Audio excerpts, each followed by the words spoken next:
Price the lord. ಕರ್ತನ ನಾಮಕ್ಕೆ ಸ್ತೋತ್ರ ಉಂಟಾಗಲಿ.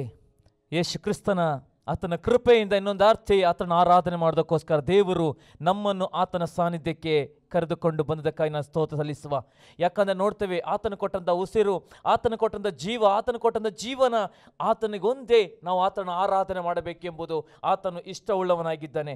ನಾವು ಆರಾಧನೆಗೆ ಹೋಗುವ ಮುಂಚೆ ದೇವರ ವಾಕ್ಯದಿಂದ ಉತ್ತೇಜನಗೊಳ್ಳುವುದಾದರೆ ಕೀರ್ತನೆ 20ನೇ ಕೀರ್ತನೆಯಲ್ಲಿ 1, 2, 3, 4, 5 ವಾಕ್ಯಗಳನ್ನು ಹೀಗೆ ದಾವೀದನು ಅಲ್ಲಿ ಬರೆದದ್ದು ನಾವು ನೋಡ್ತೇವೆ.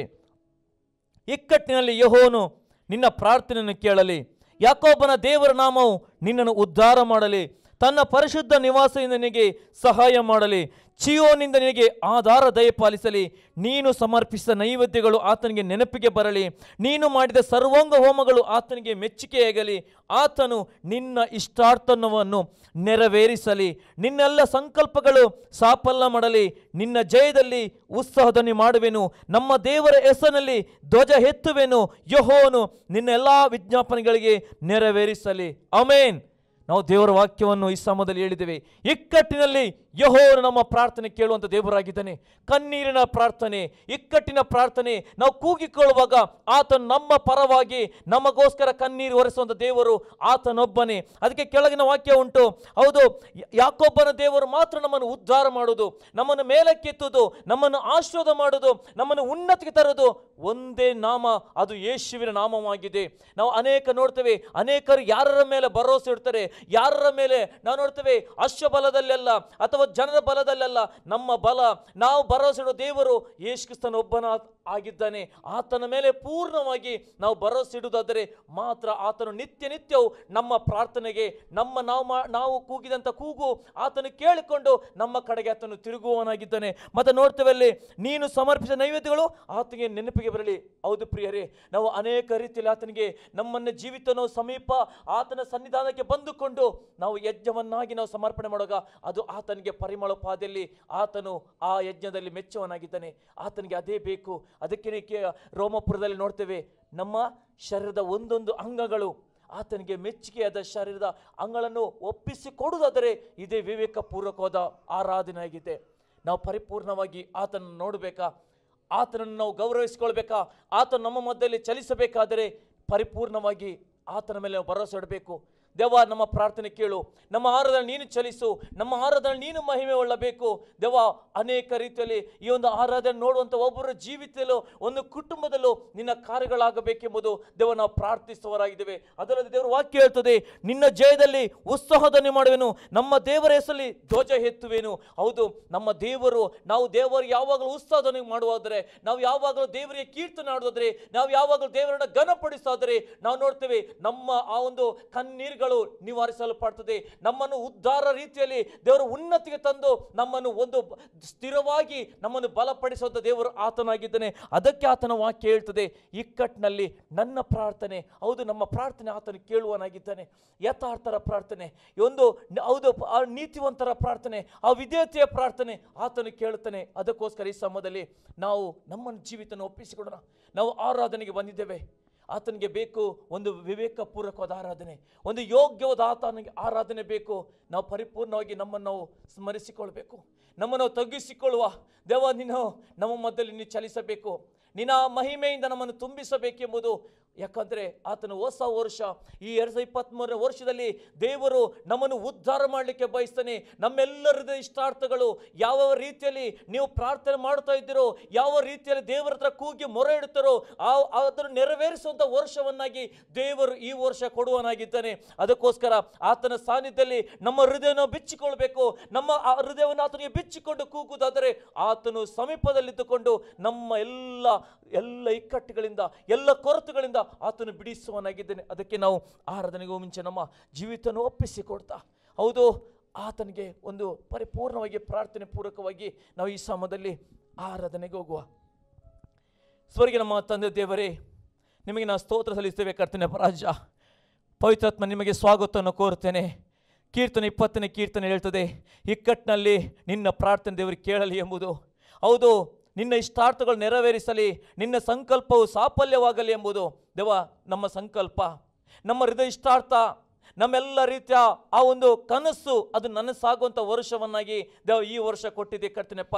ನಾವು ನಂಬುತ್ತೇವೆ ಸ್ವಾಮಿ, ಈ ಆರಾಧನೆ ನೋಡುವಂಥ ಒಂದು ಕುಟುಂಬಗಳು, ಒಬ್ಬ ವ್ಯಕ್ತಿಗತ ಜೀವಿತವು ಸ್ವಾಮಿ ಅವರೆಲ್ಲರದ ಇಷ್ಟಾರ್ಥ ನೆರವೇರಿಸಿಕೊಂಡು ನೀವು ಅವರೆಲ್ಲ ಕಣ್ಣೀರುಗಳಿಗೆ ಬದಲಾಗಿ ಒಂದು ಶಿರೋಭೂಷಣವನ್ನಾಗಿ ಅವರಿಗೆ ವಸ್ತ್ರಗಳನ್ನು ಓಡಿಸಿಕೊಳ್ಳುವಂಥ ವರ್ಷವನ್ನಾಗಿ ನೀನು ಮಾಡುವಂಥ ದೇವರಾಗಿದ್ದೆ ಕರ್ತನೆಪ್ಪ. ನಾವು ನಂಬುತ್ತೇವೆ ಸ್ವಾಮಿ. ದೇವ ಯೂಟ್ಯೂಬ್ ಮುಖಾಂತರ, ಮಾಧ್ಯಮದ ಮುಖಾಂತರ ಅನೇಕ ಕಡೆಗಳಿಗೆ ಆರಾಧನೆ ಚಲಿಸುವಾಗ ಪವಿತ್ರಾತ್ಮನೇ ನೀನು ಈ ಒಂದು ಆರಾಧನೆಯಲ್ಲಿ ಅನೇಕ ಜನರು ನಿನ್ನ ಕಡೆಗೆ ತಿರುಕೊಳ್ಳೋದಕ್ಕೋಸ್ಕರ, ಅನೇಕರ ಪರಿಪೂರ್ಣವಾಗಿ ಆಶನ್ನು ಹೊಂದಿಕೊಳ್ಳುವಂತಗೋಸ್ಕರ ನೀನು ಕಾರ್ಯ ಮಾಡಬೇಕಾಗಿ ಪ್ರಾರ್ಥಿಸಿಕೊಳ್ತೇವೆ. ಪ್ರಾರಂಭದ ಕಡತನಕ ಸ್ವಾಮಿ ದೇವ ಕೊನೆಯ ಭಾಗದಲ್ಲಿ ವಾಕ್ಯ ಭಾಗದ ಮುಖಾಂತರ ಸ್ವಾಮಿ ಒಬ್ಬರ ಜೀವಿತರು ನೀನು ಮುಟ್ಟು, ನೀನು ಕಾರ್ಯ ಮಾಡು. ಯೇಸುವಿನ ನಾಮದಲ್ಲಿ ಪ್ರಾರ್ಥನೆ ಬೇಡ ಹೊಂದಿದ್ದೇನೆ ತಂದೆ, ಆಮೆನ್. Price the lord. ದೇವರ ನಾಮಕ್ಕೆ ಸ್ತೋತ್ರ ಉಂಟಾಗಲಿ. ದೇವರು ಅತಿ ಪರಿಶುದ್ಧಳ ಸಾನ್ನಿಧ್ಯದಲ್ಲಿ ಆತ ನಿಲ್ಲಕ್ಕೆ ಬಯಸ್ತಾನೆ. ಯಾಕಂದರೆ ಆತನೊಬ್ಬನೇ ಪರಿಶುದ್ಧನ ದೇವರಾಗಿದ್ದಾನೆ. ಆತನ ಹೊಸ ಬಾಳು ಕೊಟ್ಟಂಥ ದೇವರು, ಹೊಸ ಜೀವಿತ ಕೊಟ್ಟಂಥ ದೇವರು, ಹೊಸ ಒಂದು ಜೀವನವನ್ನು ಕಲ್ಪಿಸಲು ಕೊಟ್ಟಂಥ ದೇವರಿಗೆ ನಾವು ದೇವ ನಿನ್ನನ್ನು ಕೊಂಡಾಡ್ತೇನೆ, ನಿನಗೆ ನಾನು ಘನಪಡಿಸ್ತೇನೆ. ಹೌದು, ಪೂರ್ಣ ಮನದಿಂದ, ಪೂರ್ಣ ಶಕ್ತಿಯಿಂದ, ಪೂರ್ಣ ಬಲದಲ್ಲಿ ಆತನಿಗೆ ನಾವು ಸಂಭ್ರಮಿಸಿಕೊಂಡು ಉತ್ಸಾಹನೆ ಮಾಡುತ್ತಾ ಆತನ ಈ ಸಮಯದಲ್ಲಿ ನಾವು ಆರಾಧನೆ ಮಾಡೋಣ. Thank you God Jesus. ಹೊಸ ಬಾಳು ತಂದವರೇ, ಹೊಸ ಆರಂಭ ತಂದವರೇ, ಹೊಸ ಬಾಳು ತಂದವರೇ, ಹೊಸ ಆರಂಭ ತಂದವರೇ, ಸ್ತೋತ್ರ ನಿಮಗೆ ಸ್ತೋತ್ರ ಪೂರ್ಣ ಮನದಿಂದ ಸಲ್ಲಿಸುವೆ. ಸ್ತೋತ್ರ ನಿಮಗೆ ಸ್ತೋತ್ರ ಅಂತರಾಳದಿಂದ ಸಲ್ಲಿಸುವೆ. ಸ್ತೋತ್ರ ನಿಮಗೆ ಸ್ತೋತ್ರ ಪೂರ್ಣ ಮನದಿಂದ ಸಲ್ಲಿಸುವೆ. ಸ್ತೋತ್ರ ನಿಮಗೆ ಸ್ತೋತ್ರ ಅಂತರಾಳದಿಂದ ಸಲ್ಲಿಸುವೆ. ಹೊಸ ಬಾಳು ತಂದವರೇ, ಹೊಸ ಆರಂಭ ತಂದವರೇ, ಹೊಸ ಬಾಳು ತಂದವರೇ, ಹೊಸ ಆರಂಭ ತಂದವರೇ, ಸ್ತೋತ್ರ ನಿಮಗೆ ಸ್ತೋತ್ರ ಪೂರ್ಣ ಮನದಿಂದ ಸಲ್ಲಿಸುವೆ. ಸ್ತೋತ್ರ ನಿಮಗೆ ಸ್ತೋತ್ರ ಅಂತರಾಳದಿಂದ ಸಲ್ಲಿಸುವೆ. ಸ್ತೋತ್ರ ನಿಮಗೆ ಸ್ತೋತ್ರ ಪೂರ್ಣ ಮನದಿಂದ ಸಲ್ಲಿಸುವೆ. ಸ್ತೋತ್ರ ನಿಮಗೆ ಸ್ತೋತ್ರ ಅಂತರಾಳದಿಂದ ಸಲ್ಲಿಸುವೆ. ಮಕ್ಕಳನ್ನು ಮರೆಯದಂತೆ ಈ ವರ್ಷವೆಲ್ಲ ಪೋಷಿಸಿದೆ. ಮಕ್ಕಳನ್ನು ಮರೆಯದಂತೆ ಈ ವರ್ಷವೆಲ್ಲ ಪೋಷಿಸಿದೆ. ಕೊರತೆಯನ್ನು ಕ್ರಿಸ್ತನ ಮಹಿಮೆಯಲ್ಲಿ ತೆರೆಸಿ ನಡೆಸಿರುವೆ. ಕೊರತೆಯನ್ನು ಕ್ರಿಸ್ತನ ಮಹಿಮೆಯಲ್ಲಿ ತೆರೆಸಿ ನಡೆಸಿರುವೆ. ಸ್ತೋತ್ರ ನಿಮಗೆ ಸ್ತೋತ್ರ ಅಂತರಾಳದಿಂದ ಸಲ್ಲಿಸುವೆ. ಸ್ತೋತ್ರ ನಿಮಗೆ ಸ್ತೋತ್ರ ಅಂತರಾಳದಿಂದ ಸಲ್ಲಿಸುವೆ. ಸ್ತೋತ್ರ ನಿಮಗೆ ಸ್ತೋತ್ರ ಪೂರ್ಣ ಮನದಿಂದ ಸಲ್ಲಿಸುವೆ. ಸ್ತೋತ್ರ ನಿಮಗೆ ಸ್ತೋತ್ರ ಅಂತರಾಳದಿಂದ ಸಲ್ಲಿಸುವೆ. ಹಳೆಯದನ್ನು ಯೋಚಿಸದೆ, ಪುರಾತನವಾದದ್ದು ಚಿಂತಿಸದೆ. ಹಳೆಯದನ್ನು ಯೋಚಿಸದೆ, ಪುರಾತನವಾದದ್ದು ಚಿಂತಿಸದೆ. ಹೊಸ ಕಾರ್ಯ ಮಾಡಿರುವೆ, ನನ್ನುದಯ ಶಿರಭೂಷಣವಾಗಿಸಿದೆ. ಹೊಸ ಕಾರ್ಯ ಮಾಡಿರುವೆ, ನನ್ನುದಯ ಶಿರಭೂಷಣವಾಗಿಸಿದೆ. ಸ್ತೋತ್ರ ನಿಮಗೆ ಸ್ತೋತ್ರ ಪೂರ್ಣ ಮನದಿಂದ ಸಲ್ಲಿಸುವೆ. ಸ್ತೋತ್ರ ನಿಮಗೆ ಸ್ತೋತ್ರ ಅಂತರಾಳದಿಂದ ಸಲ್ಲಿಸುವೆ. ಸ್ತೋತ್ರ ನಿಮಗೆ ಸ್ತೋತ್ರ ಪೂರ್ಣ ಮನದಿಂದ ಸಲ್ಲಿಸುವೆ. ಸ್ತೋತ್ರ ನಿಮಗೆ ಸ್ತೋತ್ರ ಅಂತರಾಳದಿಂದ ಸಲ್ಲಿಸುವೆ. ಹಳೆಯದನ್ನು ಯೋಚಿಸದೆ, ಪುರಾತನವಾದದ್ದು ಚಿಂತಿಸದೆ. ಹಳೆಯದನ್ನು ಯೋಚಿಸದೆ ಪುರಾತನವಾದದ್ದು ಚಿಂತಿಸದೆ ಹೊಸ ಕಾರ್ಯ ಮಾಡಿರುವೆ, ನನ್ನ ಬೂದೆಯು ಶಿರೋಭೂಷಣವಾಗಿಸಿದೆ. ಹೊಸ ಕಾರ್ಯ ಮಾಡಿರುವೆ, ನನ್ನ ಬೂದೆಯು ಶಿರೋಭೂಷಣವಾಗಿಸಿದೆ. ಸ್ತೋತ್ರ ನಿಮಗೆ ಸ್ತೋತ್ರ ಪೂರ್ಣ ಮನದಿಂದ ಸಲ್ಲಿಸುವೆ. ಸ್ತೋತ್ರ ನಿಮಗೆ ಸ್ತೋತ್ರ ಅಂತರಾಳದಿಂದ ಸಲ್ಲಿಸುವೆ. ಸ್ತೋತ್ರ ನಿಮಗೆ ಸ್ತೋತ್ರ ಪೂರ್ಣ ಮನದಿಂದ ಸಲ್ಲಿಸುವೆ. ಸ್ತೋತ್ರ ನಿಮಗೆ ಸ್ತೋತ್ರ ಅಂತರಾಳದಿಂದ ಸಲ್ಲಿಸುವೆ. ಹೊಸ ಬಾಳು ತಂದವರೇ, ಹೊಸ ಬಾಳು ತಂದವರು, ಹೊಸ ಆರಂಭ ಕೊಟ್ಟವರು. ಈ ವರ್ಷದಲ್ಲಿ ಆತನ ಒಂದು ಹೊಸ ಬಾಳನ್ನು ಕೊಟ್ಟಿದ್ದಾನೆ. ಹೊಸ ವರ್ಷದಲ್ಲಿ ಒಂದು ಆರಂಭ ಕೊಟ್ಟಿದ್ದಾನೆ. ಆತನ ನಾವು ಸ್ತೋತ್ರ ಸಲ್ಲಿಸುವ ಪೂರ್ಣ ಮನದಿಂದ, ಪೂರ್ಣ ಶಕ್ತಿಯಿಂದ, ಪೂರ್ಣ ಬಲದಲ್ಲಿ. ಯಾಕಂದ್ರೆ ಹಳೆಯದನ್ನು ಚಿಂತಿಸದೆ ಹೊಸ ಕಾರ್ಯ ಮಾಡಲಿಕ್ಕೆ ಆತನು ಹೋಗುತ್ತಾ ಇದ್ದಾನೆ. ಹೊಸ ಕಾರ್ಯವನ್ನು ಆತನು ಈ ಸಮಯದಲ್ಲಿ ಮಾಡುತ್ತಾನೆ. ಆತನ ಪರಿಪೂರ್ಣವಾಗಿ ಅಂತರಾಳದಲ್ಲಿ ಸ್ವಾಮಿ ಆತನ ಸ್ತುತಿಸುವ ಪೂರ್ಣ ಮನದಿಂದ ಆತನಿಗೆ ಸ್ತೋತ್ರವನ್ನು ಸಲ್ಲಿಸುವ. ಯಾಕಂದ್ರೆ ಹೊಸ ಕಾರ್ಯ ಮಾಡುವಂತ ದೇವರ ಆತನಾಗಿದ್ದಾನೆ. ಸ್ತೋತ್ರ ನಿಮಗೆ ಸ್ತೋತ್ರ ಅಂತರಾಳದಿಂದ ಸಲ್ಲಿಸುವೆ. ಸ್ತೋತ್ರ ನಿಮಗೆ ಸ್ತೋತ್ರ ಪೂರ್ಣ ಮನದಿಂದ ಸಲ್ಲಿಸುವೆ. ಸ್ತೋತ್ರ ನಿಮಗೆ ಸ್ತೋತ್ರ ಅಂತರಾಳದಿಂದ ಸಲ್ಲಿಸುವೆ. ಹೋ ಕರ್ತನೇ ಪರಾಜ, ನಾವು ಪೂರ್ಣ ಮನದಿಂದ ನಾವು ಸ್ತೋತ್ರ ಸಲ್ಲಿಸ್ತೇವೆ ಕರ್ತನೆಪ್ಪ. ಹೌದು ಸ್ವಾಮಿ, ಅಬ್ರಾಹ್ಮನ ಯಜ್ಞವನ್ನು ನೀನು ಹೌದು ಕರ್ತನೆಪ್ಪ ಮೆಚ್ಚಿದ್ದಿ ಸ್ವಾಮಿ. ದೇವ ಎಲಿಯನ ಯಜ್ಞವನ್ನು ನೀನು ಮೆಚ್ಚಿದಂತ ದೇವರಾಗಿದೆ ಕರ್ತನೆಪ್ಪ. ಇವತ್ತು ನಾವು ಪರಿಪೂರ್ಣವಾಗಿ ದೇವ ಪೂರ್ಣ ಬಲದಲ್ಲಿ, ಪೂರ್ಣ ಶಕ್ತಿಯಲ್ಲಿ, ಪೂರ್ಣ ಬುದ್ಧಿಯಲ್ಲಿ ನಿನಗೆ ನಾವು ಸ್ತೋತ್ರವನ್ನು ಸಲ್ಲಿಸ್ತೇವೆ. ನಿನ್ನ ನಮ್ಮನ್ನು ಘನಪಡಿಸ್ತೇವೆ ಕರ್ತನೆಪ್ಪ. ಯಾಕಂದ್ರೆ ಈ ವರ್ಷವು ಮೊದಲುಗೊಂಡು ನಮ್ಮನ್ನು ಉದ್ಧಾರ ಮಾಡೋ ದೇವರು, ನಮ್ಮೆಲ್ಲ ಹೃದಯದ ಇಷ್ಟಾರ್ಥ ನೆರವೇರಿಸುವಂತ ದಿನವನ್ನಾಗಿ ದೇವ ವರ್ಷವನ್ನಾಗಿ ನೀವು ಮಾರ್ಪಡಿಸಕ್ಕಾಗಿ ಸ್ತೋತ್ರ. ನಾವು ಅದಕ್ಕೆ ಹೇಳ್ತೇವೆ, ನೂತನ ದಿನದಳು ದೇವ ಒಂದು ಹೊಸ ದಿನವನ್ನು ನಮ್ಮ ಜೀವಿತದಲ್ಲಿ ದಯಪಾಲಿಸಿ. ಒಂದು ಹೊಸ ಕೃಪೆ ನಮಗೆ ಬೇಕು ಸ್ವಾಮಿ, ಒಂದು ಹೊಸ ಬಲ ನಮಗೆ ಬೇಕು ಕರ್ತನಪ್ಪ. ನಿನ್ನ ಪ್ರಸನ್ನತೆ ನಮಗೆ ಬೇಕೆಂಬುದು ನಾವು ಈ ಸಮಯದಲ್ಲಿ ಆರಾಧಿಸುವ. ಆತನ ನಮ್ಮನ್ನು ಘನಪಡಿಸೋಣ. Thank you god.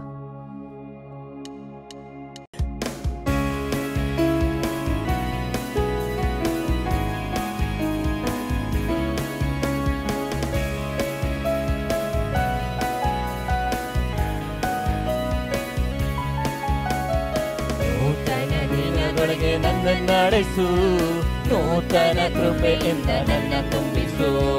ನೂತನ ದಿನದೊಳಗೆ ನನ್ನ ನಡೆಸು, ನೂತನ ಕೃಪೆಯಿಂದ ನನ್ನ ತುಂಬಿಸು. ಹೊಸ ಕೃಪೆಯ ನೀಡು ದೇವಾ, ಹೊಸ ಬಲವ ನೀಡು ದೇವಾ. ಹೊಸ ಕೃಪೆಯ ನೀಡು ದೇವಾ, ಹೊಸ ಬಲವ ನೀಡು ದೇವಾ. ನೂತನದೊಳಗೆ ನನ್ನ ನಡೆಸು, ನೂತನ ಕೃಪೆಯಿಂದ ನನ್ನ ತುಂಬಿಸು. ನೂತನ ದಿನದೊಳಗೆ ನನ್ನ ನಡೆಸು, ನೂತನ ಕೃಪೆಯಿಂದ ನನ್ನ ತುಂಬಿಸು. ಆರಂಭ ಅಲ್ಪವಾದರೂ ಅಂತ್ಯವು ಸಂಪೂರ್ಣವು. ಆರಂಭ ಅಲ್ಪವಾದರೂ ಅಂತ್ಯವು ಸಂಪೂರ್ಣವು. ಕೊರತೆಗಳು ನೀಗಲಿ, ನಮ್ಮ ಕೊರತೆಗಳು ನೀಗಲಿ. ನಮ್ಮ ಕಷ್ಟಗಳು ನೀಗಿ ಹೋಗಲಿ, ನಮ್ಮ ಕಷ್ಟಗಳು ನೀಗಿ ಹೋಗಲಿ. ಹೊಸ ಕೃಪೆಯ ನೀಡು ದೇವಾ, ಹೊಸ ಬಲವ ನೀಡು ದೇವಾ. ಹೊಸ ಕೃಪೆಯ ನೀಡು ದೇವಾ, ಹೊಸ ಬಲವ ನೀಡು ದೇವಾ. ನೂತನ ದಿನದೊಳಗೆ ನನ್ನ ನಡೆಸು, ನೂತನ ಕೃಪೆಯಿಂದ ನನ್ನ ತುಂಬಿಸು. ನೂತನ ದಿನದೊಳಗೆ ನನ್ನ ನಡೆಸು, ನೂತನ ಕೃಪೆಯಿಂದ ನನ್ನ ತುಂಬಿಸು. ಲಜ್ಜೆಗೆ ಬದಲಾಗಿ ಮೇಲನ್ನು ನೀಡು ದೇವಾ.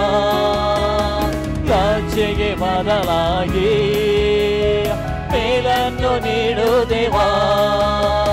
ಕಣ್ಣೀರಿಗೆ ಬದಲಾಗಿ, ನಮ್ಮ ಕಣ್ಣೀರಿಗೆ ಬದಲಾಗಿ ಆನಂದ ನೀಡು ದೇವಾ.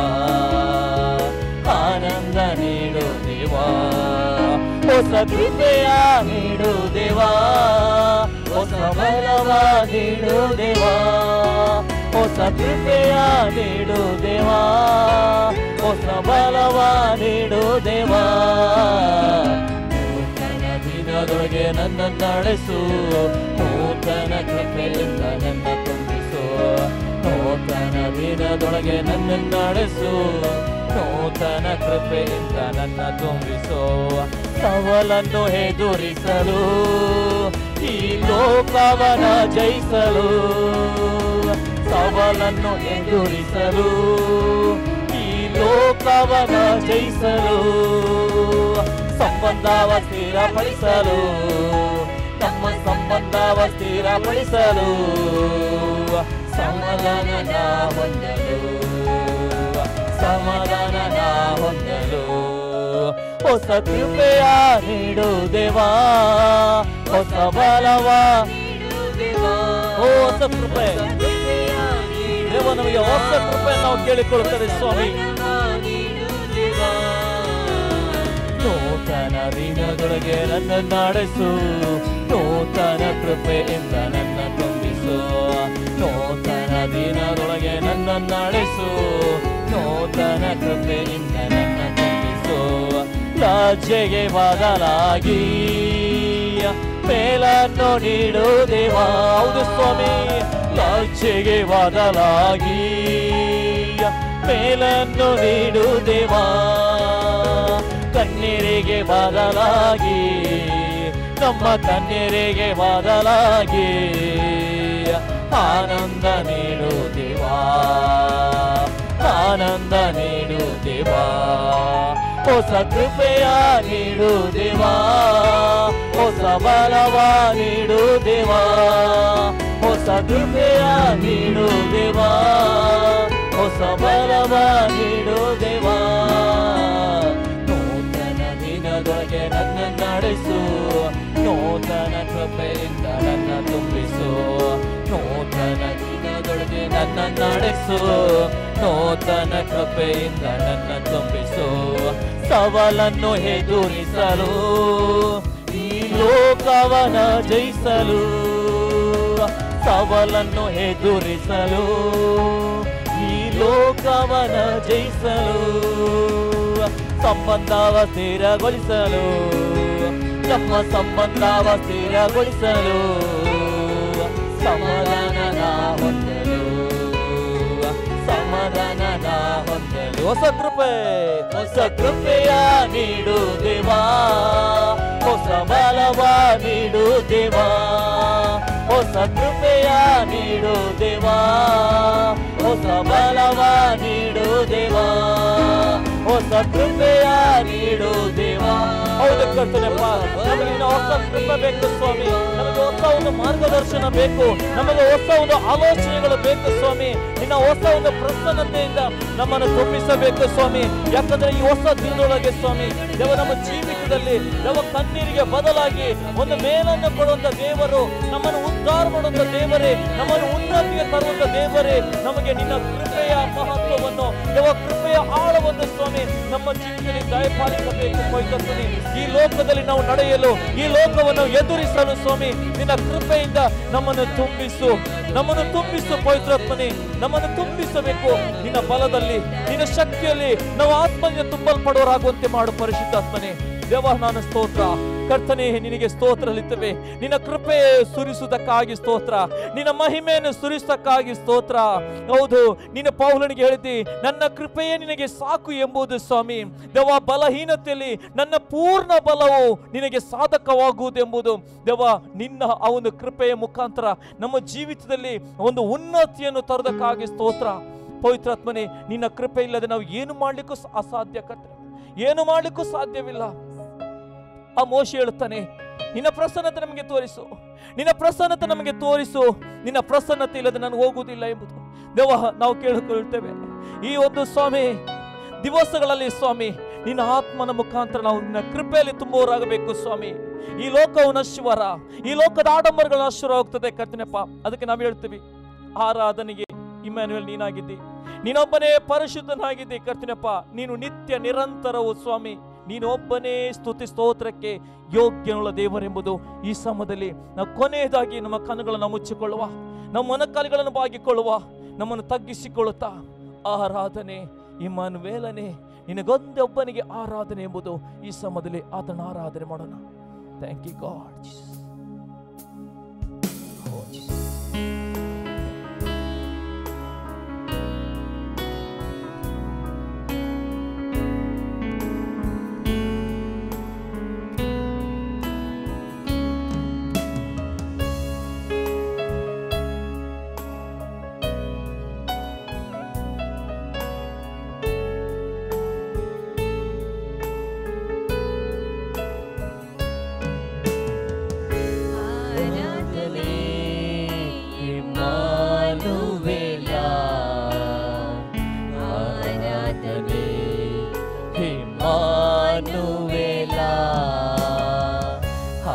ಆರಾಧನೆ ಇಮ್ಮಾನುವೇಲ, ಆರಾಧನೆ ಇಮ್ಮಾನುವೇಲ. ನಮ್ಮ ಜೊತೆಯಲ್ಲಿ ಇರುವವರೇ, ನಮ್ಮ ಮಧ್ಯದಲ್ಲಿ ವಾಸಿಸುವವರೇ, ನಮ್ಮ ಜೊತೆಯಲ್ಲಿ ನಮ್ಮ ಮಧ್ಯದಲ್ಲಿ ವಾಸಿಸುವವರೇ. ನೀ ಪರಿಶುದ್ಧ, ನೀ ಪರಿಶುದ್ಧ, ಇಮ್ಮಾನುವೇಲನೇ.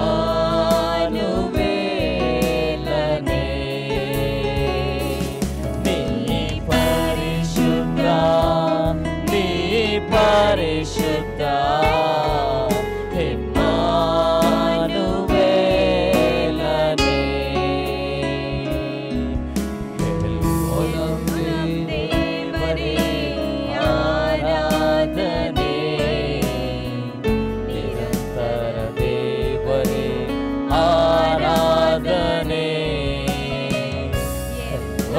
ದೇವರೇ ಆರಾಧನೆ, ನಿರಂತರ ದೇವರೇ ಆರಾಧನೆ, ನಿತ್ಯ ದೇವನು ನೀನೇ, ಮಹಾಪರಿಶುದ್ಧ ರಾಜ ನೀನೇ, ನಿತ್ಯ ದೇವನು ಪರಿಶುದ್ಧ ರಾಜ ನೀನೇ. ನೀ ಪರಿಶುದ್ಧ, ನೀ ಪರಿಶುದ್ಧ, ಎಲ್ಲೋಲಂ ದೇವನೇ. ನೀ ಪರಿಶುದ್ಧ, ನೀ ಪರಿಶುದ್ಧ, ಎಲ್ಲೋಲಂ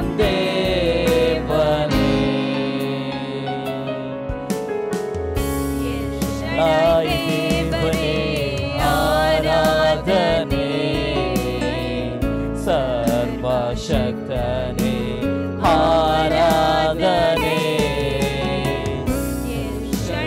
ದೇವನೇ ಆರಾಧನೆ, ಸರ್ವಶಕ್ತನೇ ಆರಾಧನೆ. ನೀ ಸರ್ವ ಸೃಷ್ಟಿಕರ್ತನೇ, ಸರ್ವಲೋಕವನ್ನು ಆಳ್ವವನೇ, ನೀ ಸರ್ವ ಸೃಷ್ಟಿಕರ್ತನೇ, ಸರ್ವಲೋಕವನ್ನು ಆಳ್ವವನೇ. ನೀ ಪರಿಶುದ್ಧ, ನೀ ಪರಿಶುದ್ಧ,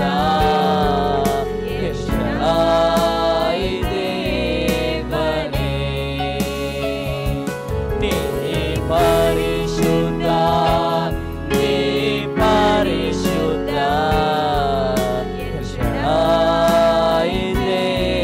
ದೇವನೇ.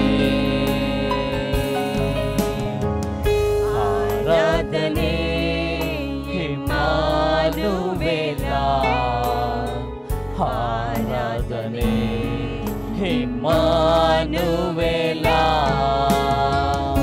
ಆರಾಧನೆ ಇಮ್ಮಾನುವೇಲ